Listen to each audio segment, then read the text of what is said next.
Now go back to old school basic training. Don't just go out there and try and do the fanciest types of exercises, sitting at a Swiss ball all day long, trying to balance, thinking it's going to give you an amazing core if you basically sit there all day doing stuff like that, or standing in the gym on one foot at a time looking like the Karate Kid.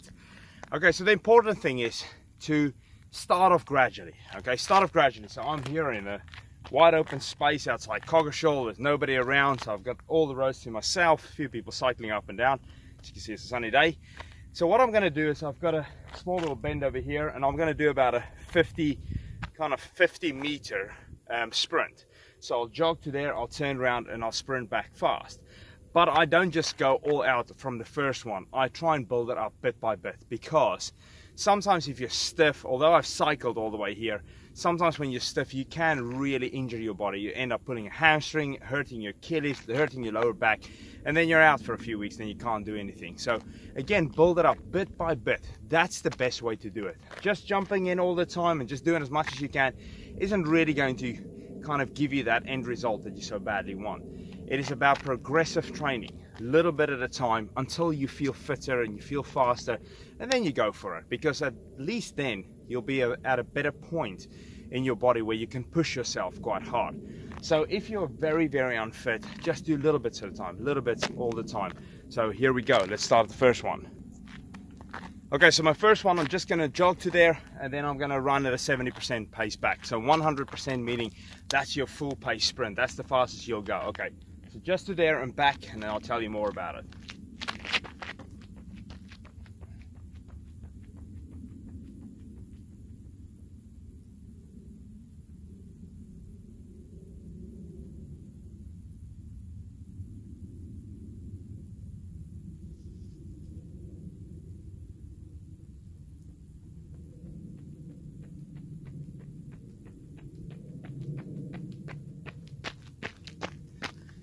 Okay, so that's roughly my 70% pace. Okay, I'm going to do 5 of them before I really kick it off. So I can see on there, I can see the timer going, so I can kind of work out how much rest I want to take. About 45 seconds, then I go again. Okay, so as you can see, heart rate goes up immediately, which is good. Also, I'm not very fit at the moment. I want to be really fit when it comes to running again. And just again, same as all of you, build it up bit by bit. Don't just jump all in, because you will struggle. Trust me, if you do it gradually, you're going to feel a whole lot better and you'll be able to do all of this. So okay, here we go. Next one.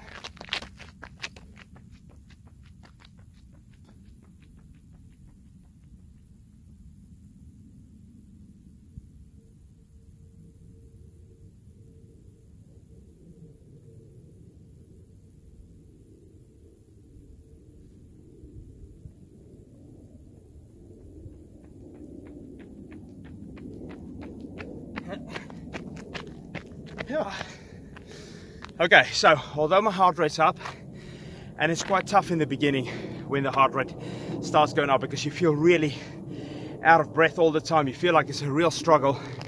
Your heart rate will come down after a while as you're getting more and more used to it. But also the other thing is, when you sprint, your heart rate goes up. Okay, when you have a breather, it will come down. Eventually, by doing this day by day by day, after 10 days, you'll be standing here without feeling out of breath. You'll be running up and down, doing about 10 or 11 of them. Then you've got to do more in order to actually get that up. So this is a great way to get your fitness going. Go back to the old school way of training. Go stand by a hill, walk it up fast if you can't run. Walk down slow. Walk it up fast, walk it down slow. This is how we push our bodies, okay? This is what we do. This is what we can do. The problem is too many people are looking for fancy exercise, all these new schemes coming up. Oh, buy this for 5-minute abs, da da da. None of it works. You're the sucker for it. Don't keep on buying stuff like that, okay? One more, let's go.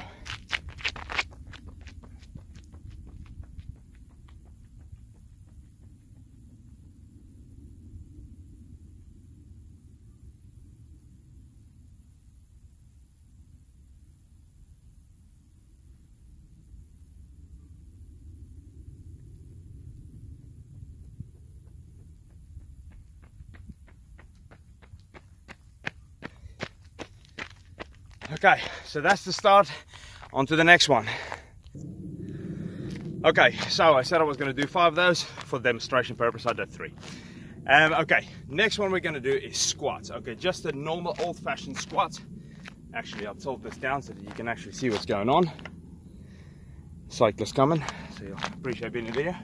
Okay, so old-fashioned squats, down to the bottom and up. Okay, so feet apart, you go down and up. Let's go. 1, and we're going to do 20. 2, 3, 6, 7,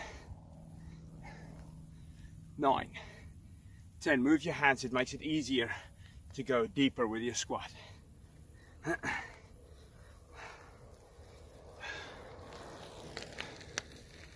17, 18, 19, 20. Okay, so when you squat, make sure you sit back on your heels as well. Okay, try not to push your knees forward. Sit back on your heels, go as low as you can. Even if you just go down to there, try and do that full range of movement. Now, if you only do these tiny little squats, you're not making the muscles work hard enough. Again, start where you're comfortable. If you need a bench, sit on a bench. Okay, and there's another way that you can do it. Show you. You take your bike, you've cycled like I have, so just as again, what you can do, put your bike in front of you like that for assistance. Okay, don't pull the bike over on you. Hold on to the bike or the frame, but I hold on there so it doesn't swing, and then we squat down and up, squat down and up. Kind of push the bike back that way. Then you can kind of pull back on your bum, so you can sit back like you're sitting on a bench. And that's a very, very good method for doing a squat. Once again, you can sit on a bench, stand up, sit down, sit on the bench, stand up, sit down. So that's a good method of doing a proper squat. Make sure you sit on both legs evenly. Try and feel like you work both your legs at the same time. Okay, now for the exciting one, bit of resistance. So we make our run harder. Now, I used to run back in the day, back at school, used to run with a group, and one of the guys ran with ankle weight, which I thought was pretty impressive on a 6-mile run. And they used to be fast as well, especially with those ankle weights. Now I'm going to show you, if you're a little bit more, if you're strong enough to do this, or you want to kind of step it up a little bit, this is what we do.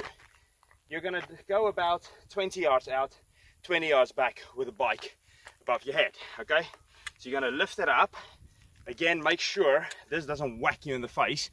So you're going to lift it up and jog with it. Okay, that's what we're going to do. So this adds on resistance all the time. It makes it much harder on your run. So every time you start running, it becomes easier because you're pushing yourself.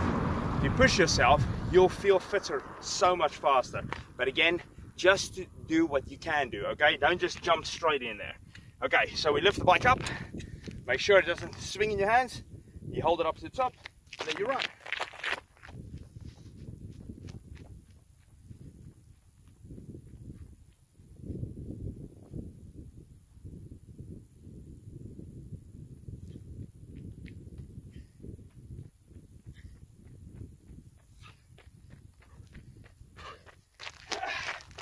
Yeah, that makes a much bigger difference. So, don't hurt your back, don't hurt your shoulders. Only if you can do that. Otherwise, get a rock or something like that, or get a backpack, put some weights in there and jog with that, okay? Makes it a lot harder, but be careful when you do your exercise.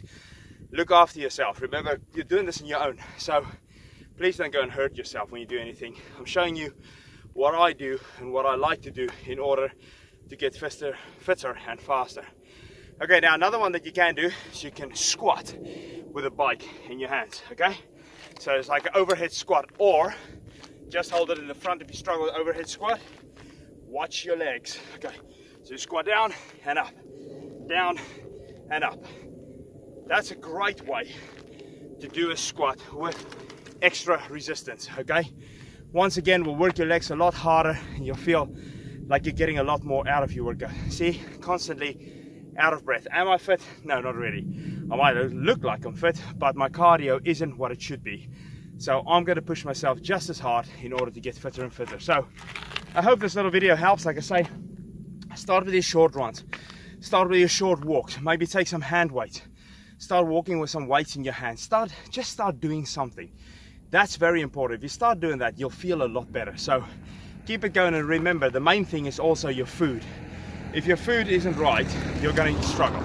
It's always about eating the right food in order to get the nice slim body or strip your fat or whatever you want to do, and also to be healthier. If you keep on eating unhealthy food, training hard, well, it's not going to make much of a difference. But I do see some people that train extremely hard and they still look a little bit like they're overweight. So it shows you they eat whatever they want because they were told, oh yeah, you can eat whatever you want, you'll be fine. You can't outrun a bad diet. So always remember that. Thanks for watching.